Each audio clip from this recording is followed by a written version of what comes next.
Greetings, classmate. Tonight I'm going to give you a brief history of Indiana University. I'm going to start with a timeline and then I'm going to go into some of the history about the campus and the university itself. In 1816, the first constitution was adopted providing for general systems of education. In 1820, the Legislative Act was adopted establishing a state seminary. And in 1822, the construction began of the seminary.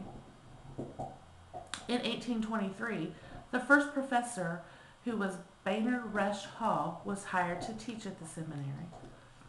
In 1830, the first class to graduate from Indiana University walked down the aisle. There was a mere 10 people, which were men.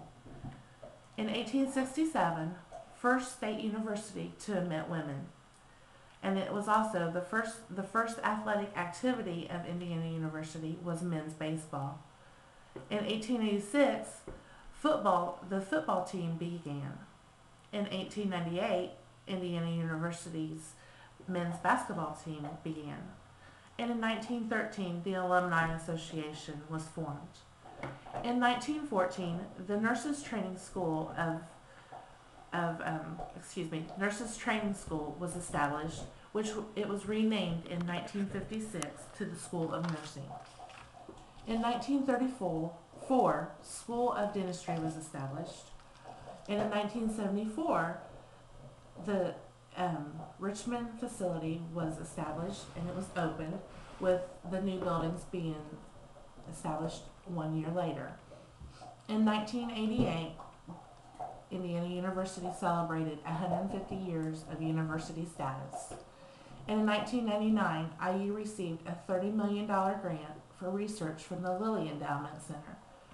And University Chancellor Herman B. Wells was considered to be the man of the century, only to die a year later at the humbling age of 97. And a milestone for Indiana University and Indiana, in 2000, after 29 years of throwing chairs, throwing temper tantrums, and being ejected from games, Bobby Knight, head basketball coach of Indiana University's basketball team, was fired. Now I'm going to go into a little bit of the history.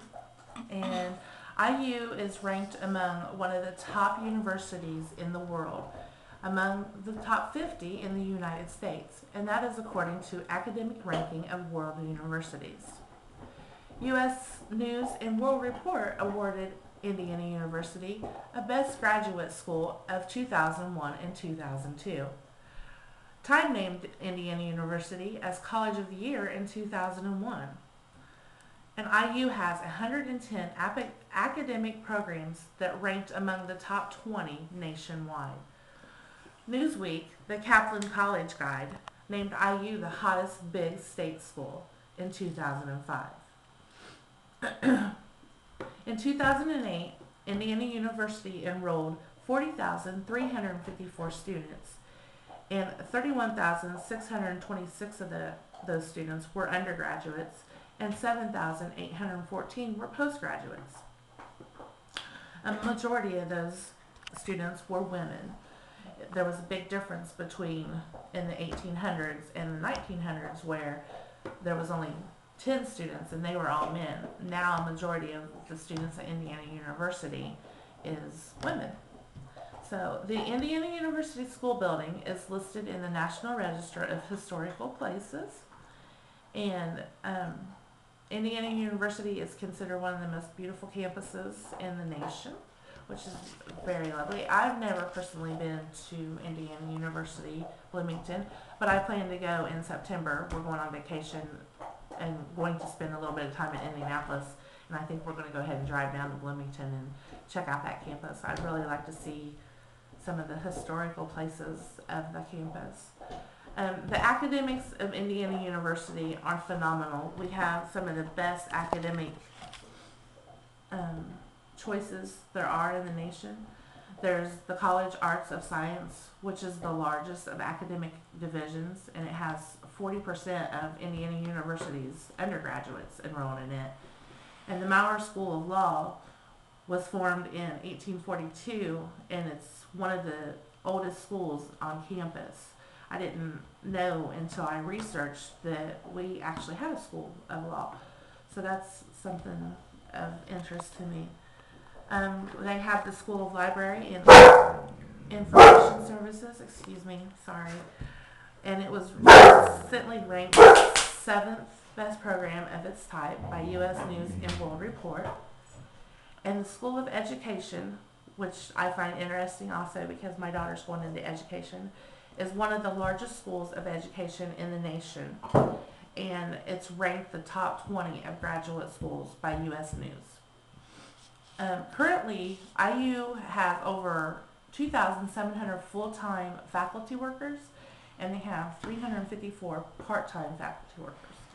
A full-fledged professor earns an average around $126,500 a year, and an associate professor, kind of almost half of that, is only $89,000, and the assistant professor is $74,500 a year. So that's just the brief history of Indiana University. I know there's much more information that we could give you, but this is just supposed to be a small speech, and so I hope you've enjoyed the history lesson of Indiana University.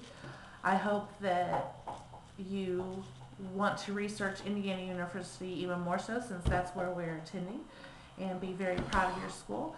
And I hope you enjoyed my speech, and I hope you do well on your speeches. Best of luck, and see you next time. Thank you.